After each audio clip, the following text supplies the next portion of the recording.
भारत के खिलाफ मैच से कबल शाहिद आफरीदी का पाकिस्तानी टीम को वाज़ेह पैगाम। चैंपियंस ट्रॉफी में भारत के खिलाफ मैच से कबल साबिक कप्तान शाहिद खान आफरीदी ने पाकिस्तान क्रिकेट टीम को वाज़ेह पैगाम दिया और गलतियों की निशानदही की। निजी चैनल पर गुफ्तगू करते हुए शाहिद आफरीदी ने कहा कि अगर पाकिस्तानी अवाम को दोबारा मैचेस देखने के लिए मोटिवेट करना है तो पाकिस्तान क्रिकेट टीम को 23 फरवरी वाला मैच जीतना पड़ेगा।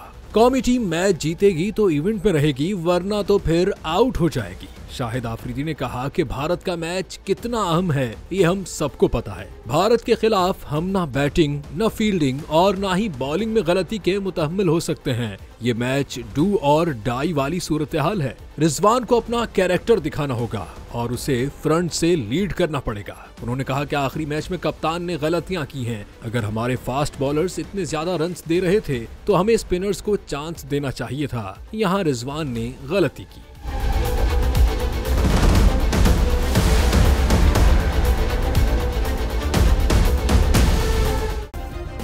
सब्सक्राइब करें और बेल दबाएं ताकि कोई खबर रह न जाए।